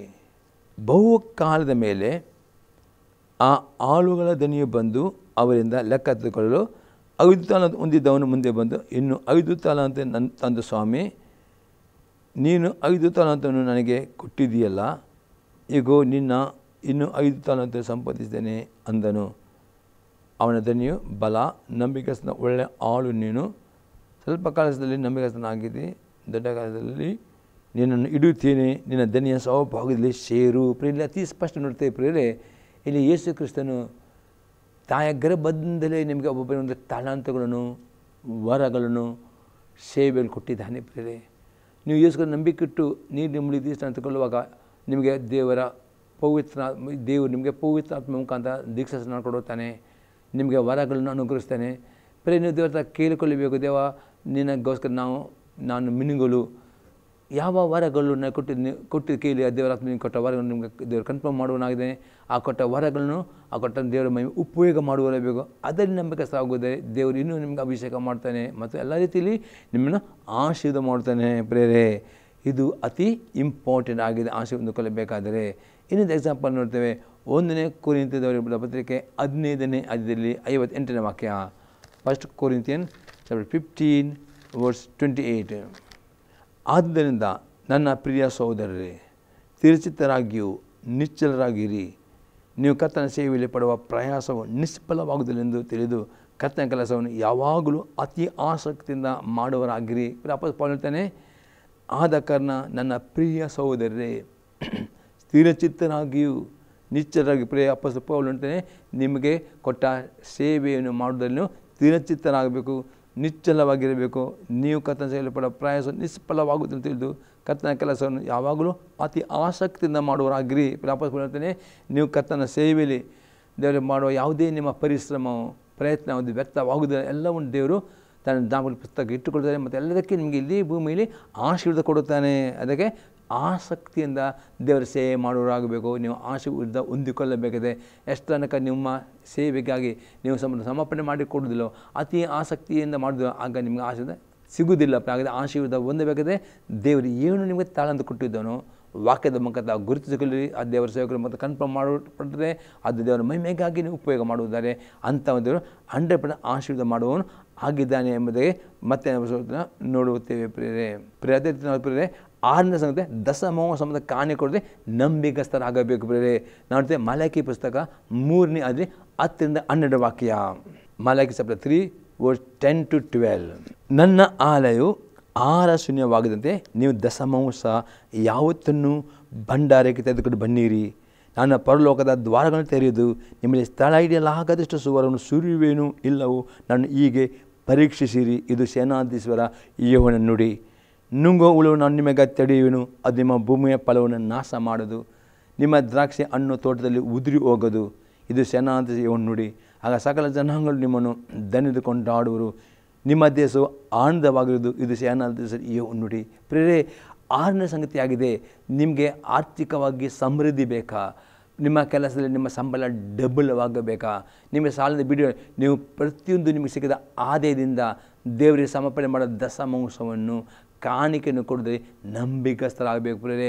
ಆ ನಂಬಿಕಸ್ಥರಾಗುವುದಾದರೆ ಅದನ್ನು ನಂಬಿದರೆ ನೀವು ಪ್ರತಿಯೊಂದು ಸಲ ಏನು ನಿಮಗೆ ಸಂಬಳ ಬರುತ್ತೋ ಅದು ಫಸ್ಟ್ ಪಾರ್ಟ್ ಅಂದರೆ ಖರ್ಚು ಮಾಡಿದ ನಂತರ ಅಲ್ಲ, ಸಾಲ ಕೊಟ್ಟ ಫಸ್ಟ್ ಪಾರ್ಟ್ ಆದ 10 ಭಾಗ ಮತ್ತು ನೀವು ನಿರ್ಧಾರ ಮಾಡಿದ ಆ ಕಾಣಿಕೆ 2 ಭಾಗವನ್ನು ಪ್ರತ್ಯೇಕಪಡಿಸಿ ನಿಮ್ಮ ಸಭೆಗೆ ನಿಮ್ಮ ಸಭೆಯ ಪಾಲಕರಿಗೆ ಕೊಡುವುದರೆ ನೀವು ನಂಬಿಕಸ್ಥರಾಗುವುದರೆ 100% ದೇವರು ಪರಲೋಕ ಭಾಗದಲ್ಲಿ ಆರ್ಥಿಕ ಸಮೃದ್ಧಿ ಕೊಡುತ್ತಾನೆ. ಒಂದು ವೇಳೆ ದೇವರಿಗೆ ದಶಮಾಂಶವನ್ನು ಕದ್ದಿಟ್ಟುಕೊಳ್ಳುವುದರೆ ನಿಮಗೆ ಆರ್ಥಿಕ ಸಮೃದ್ಧಿ ಸಿಗುವುದಿಲ್ಲ. ಯಾಕಂದರೆ ಆರ್ಥಿಕ ರೀತಿಯಲ್ಲಿ ಸಮೃದ್ಧಿ ಬೇಕಾ ಒಂದೇ ಕಂಡೀಷನ್ ಆಗಿದೆ, ದೇವರಿಗೆ ದಶಮಾಂಶ ನಂಬಿಕಸ್ಥರಾಗುವವನು ಮಾತ್ರ ಆಶೀರ್ವಾದ ಹೊಂದುತ್ತಾನೆ. ಪ್ರಿಯರೇ, ಆಶೀರ್ವಾದ ನಿಮಗೆ ಸಿಗುವುದಿಲ್ಲ. ಅದಕ್ಕೆ ನಾವು ಹೊಸ ಮನೆಗೆ ಇನ್ನೊಂದು ವಾಕ್ಯ ನೋಡ್ತೇವೆ. ಗಲಾತ್ಯಯವರೆಗೆ ಪತ್ರಿಕೆ 6ನೇ ಅಧ್ಯಾಯದಲ್ಲಿ 6 ಮತ್ತು 9ನೇ ವಾಕ್ಯ. Galatia chapter 6 verse 6 and 9 verse. ದೇವರ ವಾಕ್ಯದಲ್ಲಿ ಉಪದೇಶ ಹೊಂದುವವನು ಉಪದೇಶ ಮಾಡುವವನಿಗೆ ತನಗೆ ಎಲ್ಲ ಒಳ್ಳೆಯವುಗಳಲ್ಲಿ ಪಾಲು ಕೊಡಲಿ. ಪ್ರದತ್ತ ದೇವರ ವಾಕ್ಯದಿಂದ ಉಪದೇಶ ಹೊಂದುವ ಸೇವಕರು ನಮ್ಮ ಸಭಾ ಪಾಲಕರನ್ನು ಎಲ್ಲದರಲ್ಲೂ ದಶಮದ ಕಾಣಿ ಕೊಡುವವರು ಆಗಬೇಕು ಎಂಬುದಾಗಿ ಅಪೊಸ್ತಲನು ಹೇಳ್ತಾನೆ. ಮೋಸ ಹೋಗಬೇಡಿರಿ, ದೇವರು ತಿರಸ್ಕಾರ ಸಹಿಸುವನಲ್ಲ. ಮನುಷ್ಯನು ಏನು ಬಿತ್ತುದನೋ ಅದನ್ನೇ ಕೊಯ್ಯಬೇಕು. ತನ್ನ ಶರೀರ ಭಾವನ ಕುರಿತು ಬಿತ್ತುವವನು ಆ ಭಾವದಿಂದ ನಾಶವನ್ನು ಕೊಯ್ಯುವನು, ಆತ್ಮನ ಕುರಿತು ಬಿತ್ತುವನು ಆತ್ಮದಿಂದ ನಿತ್ಯ ಜೀವನ ಕೊಯ್ಯುವನು.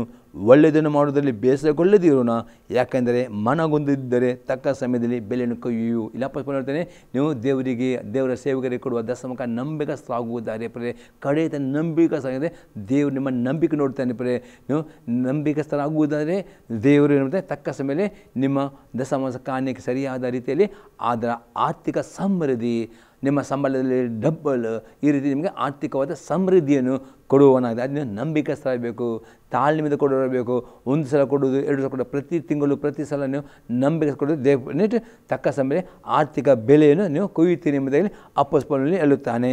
ಇನ್ನೊಂದು ಎಕ್ಸಾಂಪಲ್ ನೋಡ್ತೇವೆ. 2 ಕೊರಿಂಥಿಯರ ಪತ್ರಿಕೆ 9ನೇ ಅಧ್ಯಾಯದಲ್ಲಿ 6ರಿಂದ 10ನೇ ವಾಕ್ಯ. 2 ಕೊರಿಂಥಿಯನ್ 9 verse 6 to 10. ಆದರೆ ಸ್ವಲ್ಪ ಬಿತ್ತುವನು ಪೈರನ್ನು ಸ್ವಲ್ಪವಾಗಿ ಕೊಯ್ಯುವನು, ಹೆಚ್ಚಾಗಿ ಬಿತ್ತುವವನು ಹೆಚ್ಚಾಗಿ ಕೊಯ್ಯುವವನು ಎಂದು ತಿಳುಕೊಳ್ಳಿರಿ. ಪ್ರತಿಯೊಬ್ಬನು ತನ್ನ ಹೃದಯದಲ್ಲಿ ನಿರ್ಣಯಿಸಿಕೊಂಡ ಪ್ರಕಾರ ಕೊಡಲಿ. ದುಃಖದಿಂದಾಗಲಿ ಬಲಾತ್ಕಾರದಿಂದಾಗಲಿ ಯಾರು ಕೊಡಬಾರದು, ಯಾಕೆಂದರೆ ಸಂತೋಷವಾಗಿ ಕೊಡುವನ ಮೇಲೆ ದೇವರಿಗೆ ಪ್ರೀತಿಯುಂಟು.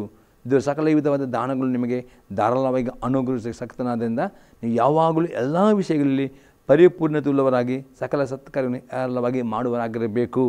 ಉಪಕಾರಿ ವಿಷಯದಲ್ಲಿ ಅವನ ಬಡವರಿಗೆ ಧಾರಾಳವಾಗಿ ಕೊಟ್ಟನು, ಅವನ ನೀತಿಯ ಫಲವು ಸದಾಕಾಲ ಇರುವುದು ಎಂದು ಶಾಸ್ತ್ರದಲ್ಲಿ ಬರೆದಿದ್ದಲ್ಲ. ಬಿತ್ತುವವನಿಗೆ ಬೀಜವನ್ನು ಉಣ್ಣುವವನಿಗೆ ಆಹಾರವನ್ನು ಕೊಡುವಾತನು.